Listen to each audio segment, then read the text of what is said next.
Bismillah, alhamdulillah, wassalatu wassalamu ala rasulillah, la hawla wa la quwata illa billah, amma ba'du. Para pimpinan NRA, Bapak Ibu yang dirahmati Allah Subhanahu wa ta'ala. Kalau kita ngobrol dengan teman kita yang mungkin dulu bareng sekolah SD, sekolah SMP, sekolah SMA, yang diobrolin ternyata yang paling pertama adalah anak kita. Betul nggak? Jadi anak itu segala-galanya bagi orang. Sampai rela melakukan apapun, rela bayar berapapun, yang penting punya anak. Anak lebih mulia, lebih hebat daripada harta yang kita miliki, daripada jabatan yang kita emban. Buktinya, ketemu teman kita, anakmu berapa? Baru kerja di mana? Sekarang pegang jabatan apa? Itu nomor sekian itu. Tapi yang pertama adalah anak. Ternyata ada orang yang membangga-banggakan anak. Tapi ada orang yang ngeluh tentang anak. Maka anak itu bisa menjadi tabungan kalau kita mendidiknya dengan benar. Tapi anak itu juga bisa menjadi malapetaka. Betapa banyaknya orang yang tidak punya nama sama sekali. Gara-gara mempunyai anak yang hebat, orang itu keangkat derajatnya oleh. Contohnya, oh bapaknya itu, oh ibunya itu. Benar nggak? Oh, alhamdulillah itu orang hebat tuh. Anaknya saja hebat. Tapi betapa banyaknya orang tua yang hebatnya luar biasa dijatuhkan martabatnya oleh anak. Orang tua apa? Anaknya saja narkoba. Begitu nggak? Sering ya? Sering ya betul. Anaknya saja begini. Anaknya saja begini. Maka anak itu bisa menjadi tabungan, bisa menjadi malapetaka bagi orang tua. Tentu harapan kita, anak kita itu menjadi tabungan. Ada anak disebutkan dalam Al-Quran itu sebagai fitnah. Innama amwalukum wa auladukum fitnah. Sesungguhnya harta dan anak kalian ujian bagi kalian. Ada anak itu disebutkan dalam Al-Quran itu sebagai zinatul hayatid dunya. Al-malu wal banun zinatul hayatid dunya. Harta dan anak kalian itu perhiasan hidup di dunia. Ada orang yang cerita prestasi anak, tapi anak yang diceritakan prestasinya itu tidak pernah sholat. Ada orang yang cerita prestasi anak, tapi anak yang diceritakan itu pada saat orang tuanya meninggal, anak itu tidak tahu bagaimana cara berbuat baik untuk almarhum orang tuanya. Itu namanya zinatul hayatid dunya. Perhiasan hidup di dunia toh. Perhiasan itu sesuatu yang biasa dipamerkan. Mbak-mbak baru dibelikan gelang sama suaminya itu segede rantai kereta. Itu ngaji nggak pernah nanya, ya sekalinya ngaji nanya, Pak Ustadz mau nanya sambil begini-begini. Menunjukin apa? Gelang sebesar rantai kereta. Karena gelang itu perhiasan. Tapi anak juga disebutkan dalam Al-Quran itu sebagai qurrata a'yun. Bareng-bareng Rabbana hablana min azwajina wa dzurriyyatina qurrata a'yunin waj'alna lil muttaqina imama. Kita diajari dalam Al-Quran, Rabbana dzalamna, Rabbana, ya Allah Tuhan kami, jadikan pasangan hidup kami, jadikan dzurriyyah kami, keturunan kami qurrata a'yunin. Apa itu qurrata a'yunin? Menyejukkan pandangan kita.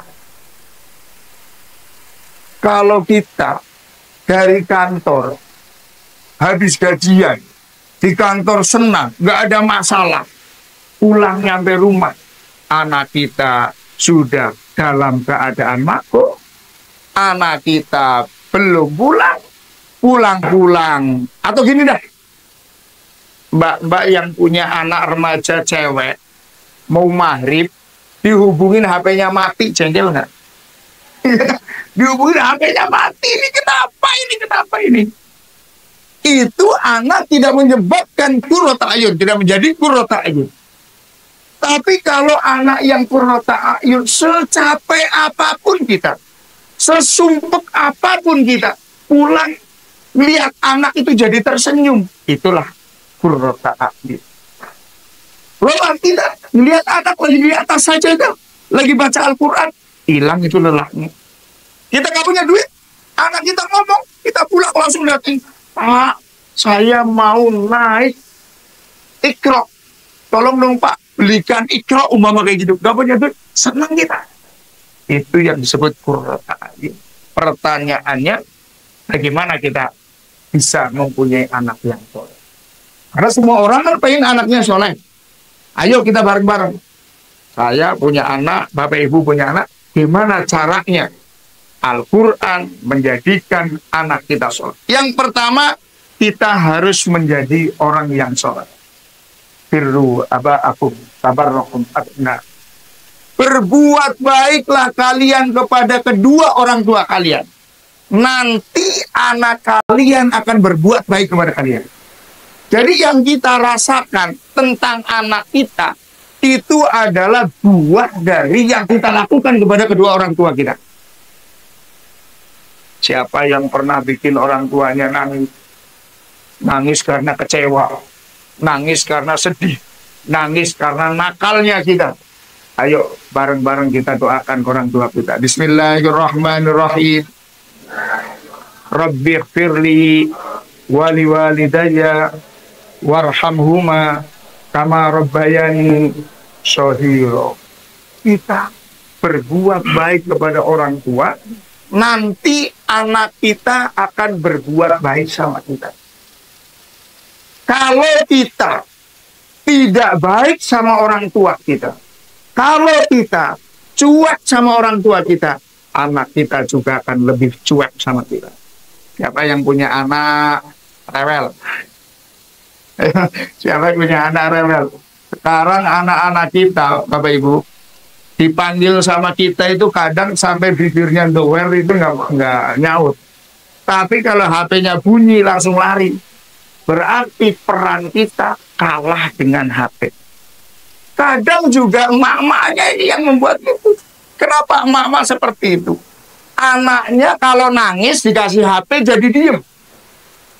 Lama-lama emaknya daripada nangis mendingan dikasih. Anaknya walaupun kecil sudah mikir, kalau saya nggak dikasih HP, saya nggak kasih HP. Makanya ada anak kecil itu ngigonya itu begini. Ngigonya itu mainan HP anak 2 tahun. Dan itu kan sudah menjadi rahasia umum bahwa anak kecil itu sekarang mainannya sudah tahu TikTokan gitu loh. Gak taunya sekali lihat yang main TikTok emaknya.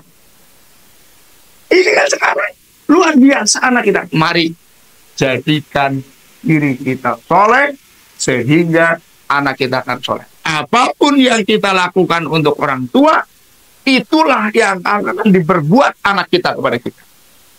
Kalau kita masih punya orang tua itu silaturahim, ya yang jauh kayak Pak Haji Sugeng ini di Merenak ini, ya minimal telepon, video call, kasih kabar, minta doa restu. Syukur-syukur kalau rezeki bagikan untuk orang tua. Karena sebanyak apapun yang kita berikan kepada orang tua kita, yakin lebih banyak orang tua yang akan diberikan kepada kita. Satu, kita harus jadi orang yang soleh. Yang kedua, orang tua harus mendoakan. Nabiullah Ibrahim itu dengan istri Sarah, Sayyidah Sarah itu lama nggak punya putra. Punya putra pertama dari Sayyidah Hajar, namanya Ismail. Bahasa Ibrani, Allah Tuhan mendengar doanya Nabiullah Ibrahim. Tapi selalu berdoa, Rabbi habli minas sholihin. Yuk bareng-bareng Bismillahirrahmanirrahim. Rabbi habli minas solihin. Ya Allah, Tuhan kami karuniakan kepada kami keturunan yang soleh. Tidak punya anak. Kalau doa, sholat itu apa aja coba? Coba sini berdiri lagi. Saya itu kepengen ngecek coba habis sholat itu doanya apa? Langsung ada kameranya. Gimana caranya?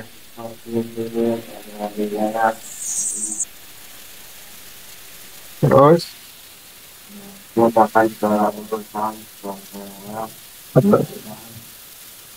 anak nggak pernah doain. Ya kesehatan. Baik.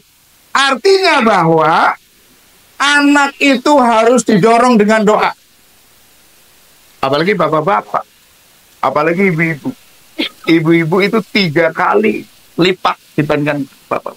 Ya Rasul, siapa yang harus saya muliakan? Ibumu. Lalu siapa ya Rasul? Ibumu. Lalu siapa ya Rasul? Ibumu. Lalu siapa ya Rasul? Bapakmu. Ibu, bapak. Kenapa? Proses penciptaan manusia itu ada 4 gelombang. Pembentukan manusia ada 4 tahapan. 1, hubungan suami istri. Bapak peran, ibu peran. Yang kedua, mengandung. Hanya ibu saja. Bapak enggak ngandung. Yang ketiga, melahirkan. Hanya ibu saja. Bapak enggak melahirkan. Yang keempat, menyusui. Hanya ibu saja. Bapak tidak. Jadi dari 4 peran, bapak itu hanya 1 peran. Yang 3 peran itu ibu. Makanya ibumu, bapak. Doakan terus anak-anak kita. Apalagi anak-anak kita itu sekarang tidak sedang baik-baik saja. Dari segi agama juga mendapatkan tantangan yang sangat luar biasa. Karena sekarang alamnya sudah alam terbuka. Betapa banyaknya anak-anak yang sudah tidak mau ngaji lagi. Karena berprinsip sekarang ustadznya yang datang ke kamar saya, Pak. Siapa ustadznya? Ustadz Google radhiyallahu anhu. Jadi ustadznya Google. Tinggal buka Google keluarnya keluar. Jangankan nanya agama, nanya jalan saja. Tahu, maka doakan terus anak-anak kita. Jangan lepas. Kalau kita sholat tahajud, ada anak kita. Walaupun anak kita tidak bangun sholat tahajud, tiupkan kepalanya dengan membaca surat Al-Fatihah. Anak kita, ibu-ibu pernah jadi rumahnya anak kita 9 bulan. Yang ketiga, harus tahu ilmu agama. Sehebat apapun anak kita kalau ngerti agama, pasti akan membahagiakan orang tuanya, membanggakan orang tuanya. Tapi kalau tidak ngerti agama, bisa jadi menjadi anak yang khair, anak yang baik, tapi tidak menjadi anak yang soleh. Soleh itu hanya untuk kita, orang Islam. Makanya di dalam hadis, ya waladun soleh yad'ulah. Anak yang soleh adalah anak yang senantiasa menyambung doa dengan orang tua. Anak yang baik mungkin bisa memberikan materi, mungkin bisa memberikan kebahagiaan duniawi kepada orang tua, tapi secara batiniahnya itu kosong. Ikhtiar kita, ya antarkan anak kita untuk ngaji di DPQ, madrasah diniyah, syukur-syukur di pesantren kan. Yakin kalau paham tentang agama, nggak harus paham jadi ustadz itu nggak tahu. Oh sholat wajib, oh puasa wajib, oh ini baik, ini tidak baik. Sama orang tua bisa ngerti apa yang harus dilakukan. Itu saja cukup. Bisa baca Al-Quran. Nah sekarang baca Al-Quran sudah mulai berkurang. Maka dari itu, ikhtiar kita dekatkan anak kita dari agama. Insya Allah kita semuanya menjadi orang yang soleh dan solihah, dan keturunan kita juga keturunan yang soleh dan solihah.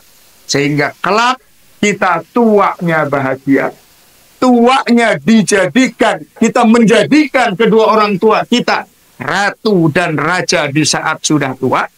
Kelak kita tua, kita akan dijadikan ratu dan raja oleh anak-anak kita. Terima kasih, kurang lebihnya mohon maaf.